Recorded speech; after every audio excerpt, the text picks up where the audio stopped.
Today we are in a brand new neighborhood in Miami Beach that I have actually never been to, guys, and I have lived here for 15 years, and considering how small of an area this is, it's kind of crazy that I've never been here, but I've never had a reason to come here before.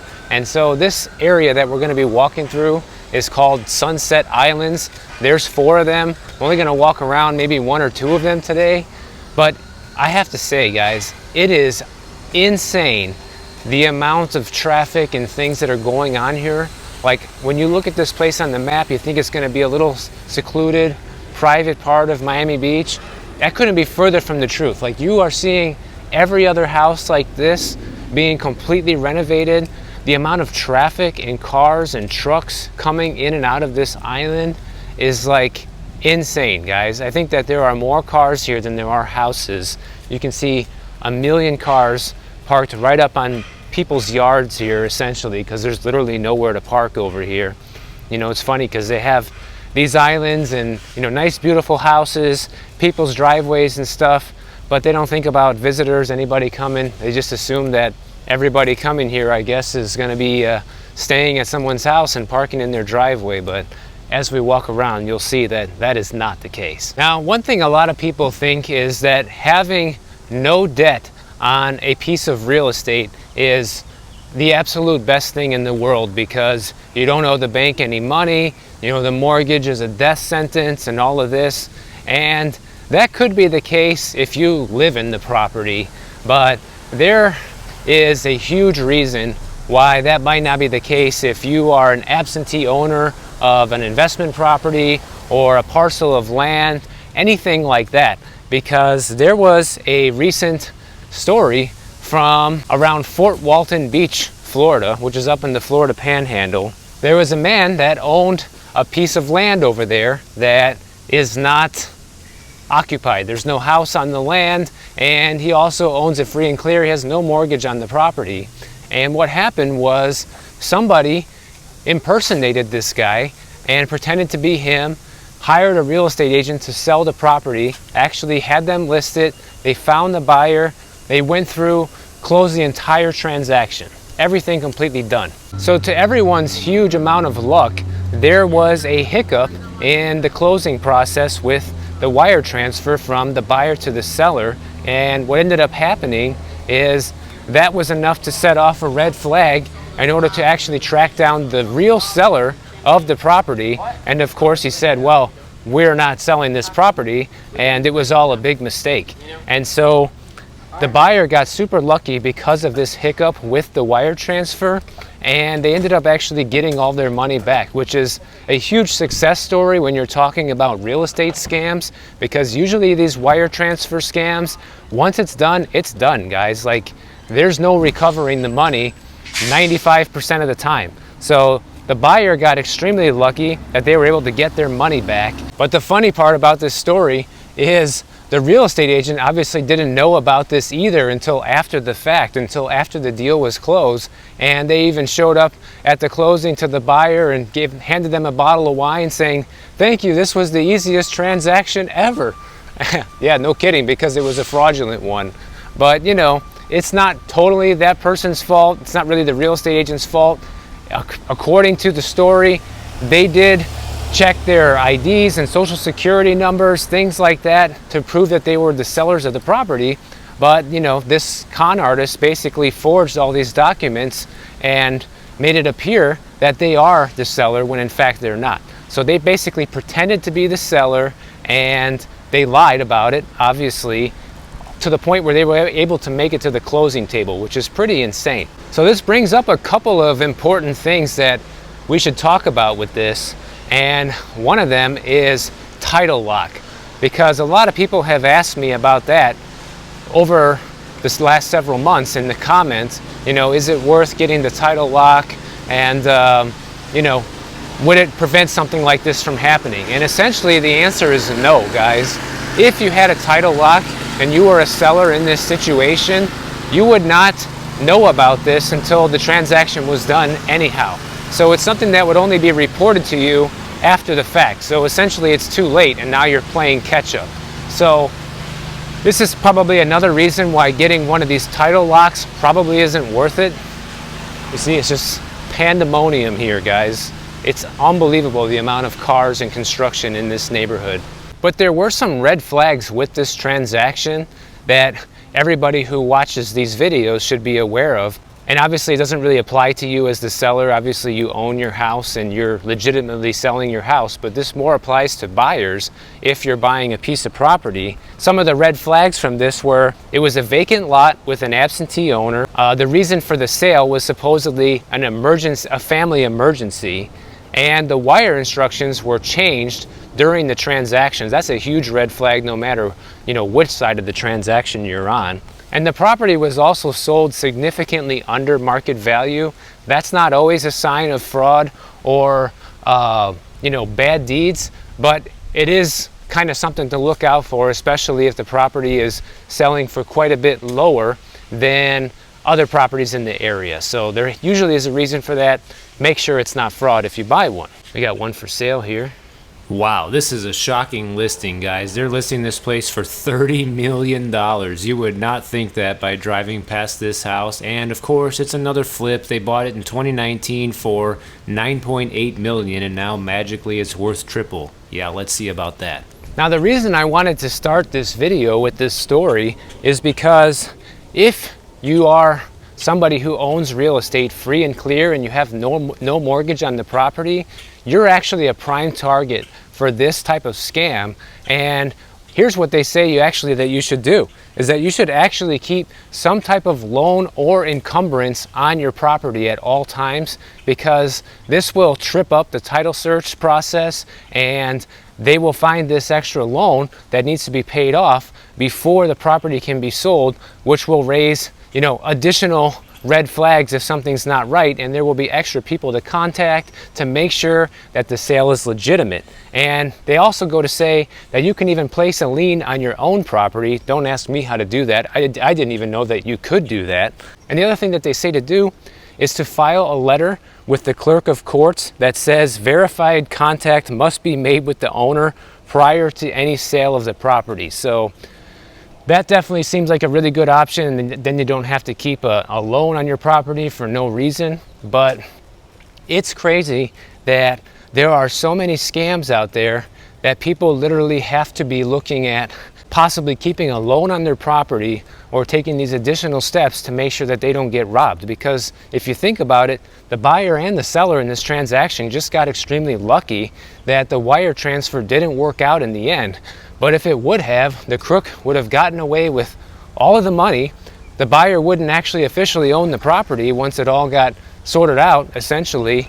And if they did, the seller would be screwed out of their own property that they never even intended to sell, and most importantly, never got paid for. So it's a huge thing that people need to look out for, because like I said, guys, now that the recession's here, you're going to see more and more scams like this popping up left and right, because that's what people do when times are tough. They look for ways to rip off other people, and this is just another way that it's happening right now. Today's video is sponsored by Mashvisor, and they are a real estate software company that basically helps real estate investors identify good investment opportunities and help determine the cash flow on the property and cut down the research that would usually take months down to just a few minutes. Their proprietary software run market analysis reports, neighborhood analysis, search for properties, and even do individual property analysis. And it basically allows you to ditch all of the spreadsheets because Mashvisor software does all the heavy lifting for you. You can do things like find out immediately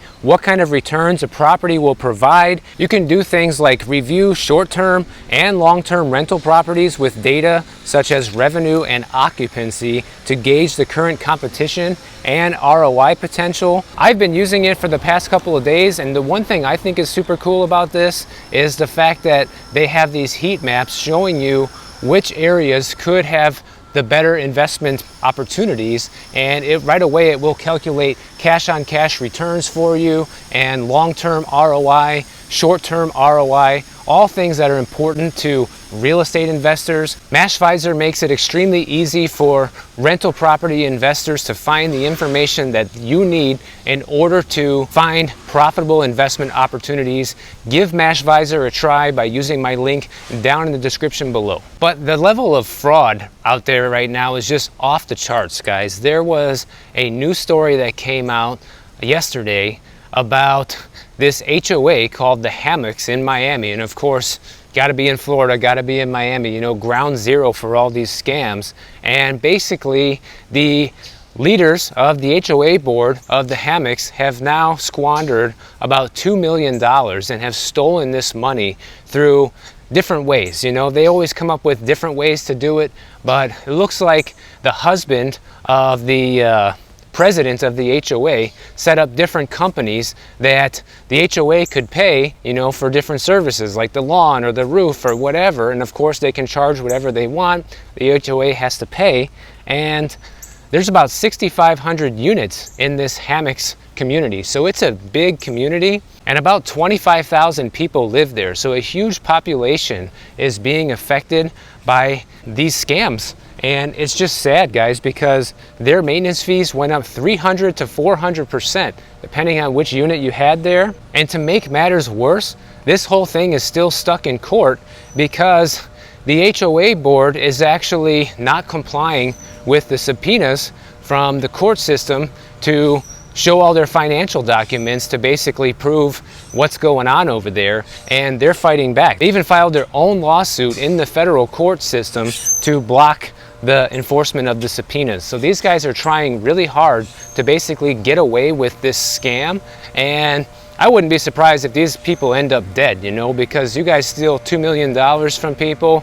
That's enough to piss off, you know, a bunch of the residents there, where who knows what they might do. But it's insane that this is happening, and my guess is there's probably going to be no way for these homeowners to recoup that $2 million loss. That money is going to be gone forever because it's been stolen. Who's going to give it back, you know?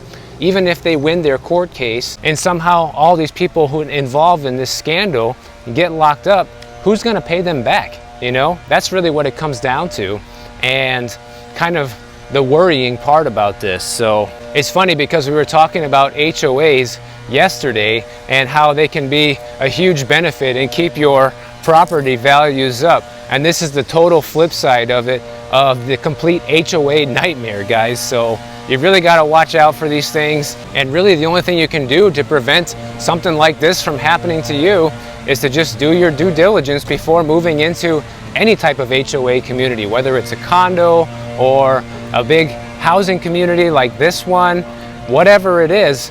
If you don't do your due diligence or even have an attorney do it for you, look these documents over, the financial documents from the association, to see if things are on the up and up, guys, because I'm sure there has to be some red flags in there showing that, hey, maybe something's not quite right here, because scandals like this don't just happen overnight. These guys have been stealing money for a few years now, and only now they're basically getting caught. Usually there has to be some sort of red flag for you to look at and say, hey, wait a minute, maybe I should move on and not buy in this place. See what I'm talking about? There's just cars everywhere here, guys. And I guarantee you, these people all don't live here. They're just, working on the houses here or doing whatever. It's just nuts. I think it's going to be a quiet neighborhood. One of the big questions that I got also in the comments after Hurricane Ian hit in Southwest Florida was, what's going to happen? Are a bunch of these people going to move away? Are they going to stay and rebuild? What are they going to do? And many of us, including myself, thought, well, these people are probably going to take off and move somewhere else, at least to a different part of Florida, especially now that, if their house is gone or wiped out because they just went through this terrible life event, and that might be traumatizing enough to force people to leave, essentially. And it's very interesting because the research is in, and it's actually quite the opposite. In fact, after one of these natural disasters like this, it only increases people's chances of leaving by about 1.6%. That's it. And some crazy things happen after the hurricanes, because what happens a lot of times is actually quite the opposite. In areas that are impacted, initially they see the downturn like we talked about in some of these previous hurricane videos, but what ends up happening is there's a rebuilding boom, and it brings a bunch of jobs to the area and ultimately more residents. And so an actual anomaly that happens after one of these hurricanes is in the year after the hurricane hits, home prices on average go up about 5%, and then 2 years later they're usually up by 10%. And in markets that are close to where the hurricane hit but didn't get hit quite as hard, they actually end up going up even more, because if people do leave, they tend to not go very far. And so this could end up definitely being the situation with, the Fort Myers area, Sanibel area. Sure, those areas are messed up right now, but when it gets rebuilt, you can almost guarantee that the real estate values there are going to be significantly higher than they were before the hurricane, which is just unbelievable, guys. It's just amazing that these type of things happen, and people just continue to stay living there and rebuild, and life goes on as usual. But they say this is kind of unique to the United States because we're a very wealthy country. That's basically the reason why these dynamics are able to happen, is basically because of wealth, because people can afford to rebuild and reinvest in the area. Whereas when things like this happen in poorer countries, that's not really the case. They can't necessarily rebuild and start over. They just have to move on a lot of times. Got paddle boarders out there.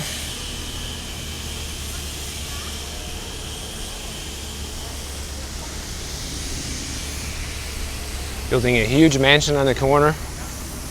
If you guys enjoyed this video and you want to see more like it, hit the bell notification down below. YouTube will alert you every time I put out a new video. And if you don't want to wait, check out the next video on the screen right over here, and I'll see you in the next one.